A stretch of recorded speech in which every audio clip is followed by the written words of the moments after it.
At the age of 25, I am a college football coach.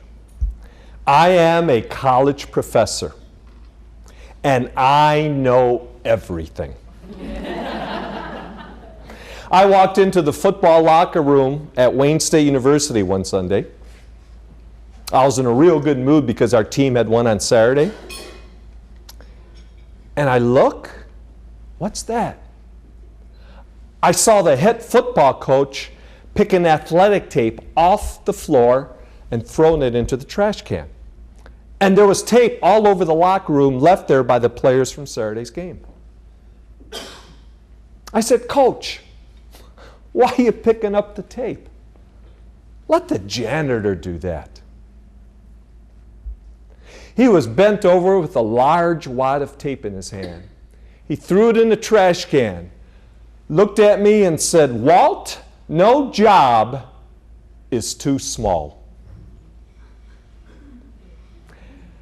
I was stunned. Here was this young whippersnapper, just 25 years old, still wet behind the ears, being humbled by a man who knows what leadership is all about.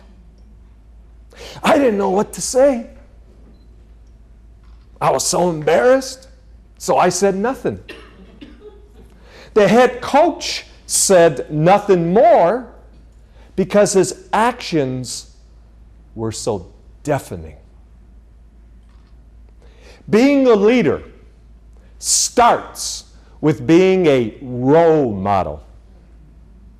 Be a great role model. It is the very best way to inspire your people. This head coach went on to win a national championship with another college in NAIA Division football. And that day in the locker room, I learned a lot about leadership. And I hope you feel the same way after tonight's program. We are going to focus on how to inspire your people by leading with your heart and doing the right thing. I believe when you put these ideas into action, you will embolden your employees and yourself to greatness. You see, folks, a good leader manages people. A great leader inspires people. Robert Gates was the recent Secretary of Defense for the United States. He served 8 presidents in different positions. He is strong, he is tough. You have to be tough when you're in charge of your country's military. He is also known as the soldier's secretary. When he was Secretary of Defense, I watched his interview on the TV show 60 Minutes, and he said that his toughest task was to write a letter of condolence to a family who had lost a son, daughter, husband, wife, brother, sister.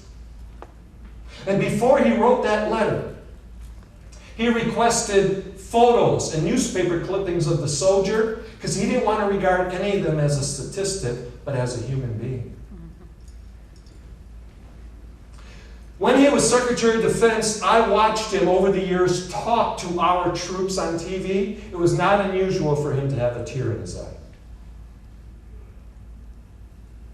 Because he was so moved by the great sacrifice these men and women were making for our country so that we could be free.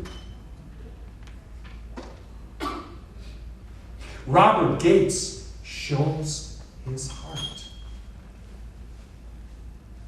Robert Gates leads with his heart. Robert Gates inspires soldiers and civilians. To be a great leader like Robert Gates, you have to do the right thing for the greater good. Rather than what's popular, what's mainstream, what's political. But you know what? Even when you do the right thing, you will be criticized. Robert Gates said it better than I could ever say it.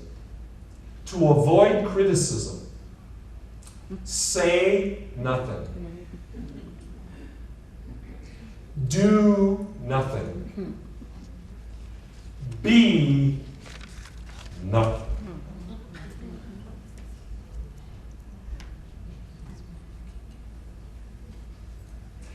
I'd like to provide these final comments. I have shared strategies with you.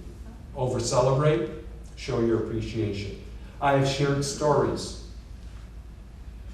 No job is too small, anybody can catch the easy ones. I have shared leaders who inspire. Mr. Robert Gates, Mr. Joe Alderman. And what do all of these have in common? All of them touch the heart.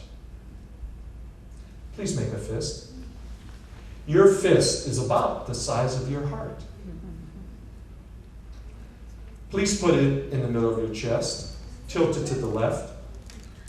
This is where your heart lies, and this is where great leadership starts. Thank you for the honor and privilege of speaking to you tonight. Go Tigers.